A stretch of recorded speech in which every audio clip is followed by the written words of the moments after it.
പരിശുദ്ധ ഇസ്ലാം അനുഗ്രഹങ്ങൾക്ക് നന്ദി പ്രകടിപ്പിക്കണം എന്ന് പഠിപ്പിക്കുന്ന ഒരു മതമാണ്. അമ്മാ ബി നിഅമത്തി റബ്ബിക ഫഹദ്ദിസ്, അനുഗ്രഹം എടുത്തു പറയണം എന്ന് ഖുർആൻ തന്നെ പറഞ്ഞു. ദുഃഖങ്ങൾ പ്രകടിപ്പിക്കാൻ പാടില്ലെന്നാണ് ഇസ്ലാമിക തത്വം. അതുകൊണ്ടാണ് ഏത് മുസീബത്ത് വന്നാലും അള്ളാഹുവിൽ അർപ്പിച്ച് ഇന്നാ ലില്ലാഹി വ ഇന്നാ ഇലൈഹി റാജിഊൻ എന്ന് പറയുന്നവർക്ക് ധാരാളം അനുഗ്രഹം നൽകുമെന്ന് ഖുർആൻ പറഞ്ഞു. മൂസാ നബി അലൈഹി സ്വലാത്തു വസ്സലാമിനെയും കൂടെയുള്ളവരെയും ഫിർഔനിൻ്റെ മർദ്ദനങ്ങളിൽ നിന്ന് രക്ഷപ്പെടുത്തിയ ദിനം, അതാണ് ആശൂറ. ആ ദിവസം നബി സല്ലല്ലാഹു അലൈഹി വസല്ലം തങ്ങൾ നോമ്പനുഷ്ഠിക്കുകയും മറ്റുള്ളവർക്ക് നോമ്പനുഷ്ഠിക്കാൻ പ്രചോദനം നൽകുകയും ചെയ്തിട്ടുണ്ട്.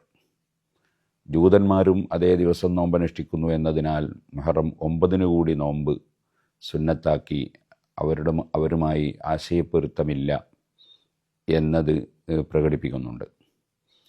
മുഹറം 11 നോമ്പെടുക്കൽ സുന്നത്തുണ്ടെന്ന് ചില ഹദീസുകളിൽ വന്നതിനാൽ പണ്ഡിതന്മാർ 11 നോമ്പെടുക്കാൻ വേണ്ടി നിർദ്ദേശിച്ചിട്ടുണ്ട്. അതേപോലെ മുഹറം മാസം പവിത്രമാസമായതുകൊണ്ട് 1 മുതൽക്ക് തന്നെ നോമ്പ് പ്രത്യേകം സുന്നത്തുള്ളതും സൽക്കർമ്മം കൊണ്ട് ധന്യമാക്കുകയും ചെയ്യേണ്ട മാസമാണ്. കിരാതമർദ്ദനങ്ങൾ നടത്തിയ ഒരു അക്രമിയിൽ നിന്ന് പാവപ്പെട്ട ജനങ്ങളെയും നേതൃത്വം നൽകിയ മൂസാ നബി അലൈഹി ഇസ്ലാമിനെയും രക്ഷപ്പെടുത്തി എന്നതിൻ്റെ ഒരു അനുസ്മരണമാണ് ആശൂറ. അഷ്റഫുൽ ഖൽഖ് സല്ലല്ലാഹു അലൈഹി വസല്ലം തങ്ങളുടെ പേരമകൻ മഹാനായ ഹുസൈൻ റളിയല്ലാഹു അൻഹുവിനെ കൊല്ലപ്പെട്ടതിൻ്റെ പേരിൽ ഷിയാക്കൾ ചില പരിപാടികൾ ആസൂത്രണം ചെയ്ത് നടത്താറുണ്ട്.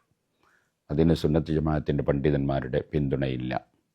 അത് അള്ളാഹുവിൻ്റെ വലിയ പ്രതിഫലം കിട്ടി ഷഹീദാകാനുള്ള ഒരു ഭാഗ്യം മഹാനവറുകൾക്ക് ലഭിച്ചു എന്നതാണ് അതിനെ സംബന്ധിച്ച് സുന്നത്ത് ജമാഅത്തിൻ്റെ പണ്ഡിതന്മാരുടെ കാഴ്ചപ്പാട്. അതിൻ്റെ പേരിൽ ദുഃഖാചരണം നടത്തുകയും അതുപോലെ പല കോപ്പിരാട്ടികളും കാട്ടിക്കൂട്ടലുകളും ഒക്കെ നടത്തുന്ന ഷിയാക്കൾ സുന്നത്ത് ജമാഅത്തിൻ്റെ വിരുദ്ധ ചേരിയിലുള്ളവരാണ്. അഹ്ലുസുന്നത്തി വൽ ജമാഅ അതിൻ്റെ പേരിൽ പ്രത്യേകിച്ച് യാതൊരു പരിപാടികളും സംഘടിപ്പിക്കൽ ലോകത്തെവിടെയും പതിവില്ല. നാം സുന്നത്ത് ജമാഅത്തെ മുറുകെ പിടിച്ചുകൊണ്ട് പരിശുദ്ധ ഇസ്ലാം നിർദ്ദേശിച്ച അമലുകൾ എടുത്തുകൊണ്ടും നമ്മൾ നമ്മുടെ പ്രവർത്തനങ്ങൾ നടത്തണം. ആശൂറയിന് സുറുമയിടുന്നത് വരെ തെറ്റാണെന്ന് പണ്ഡിതന്മാർ പറഞ്ഞിട്ടുണ്ട്. അത് ഹുസൈൻ റളിയല്ലാഹുവിൻ്റെ വിരുദ്ധ ചേരിയിലുണ്ടായിരുന്ന കക്ഷികളെ പിന്തുടരലായതുകൊണ്ടാണ്. ഹുസൈൻ റളിയല്ലാഹു അൻഹുവിനെ ആക്ഷേപിക്കുന്നതും അതുപോലെ സഹാബികളിൽ വെച്ച് ആരാക്ഷേപിക്കുന്നു, നബി തങ്ങളുടെ കുടുംബത്തെ സ്നേഹിക്കാതിരിക്കുന്നതും ഒരു മുഅ്മിനായ മനുഷ്യന് ചേർന്ന പണിയല്ല.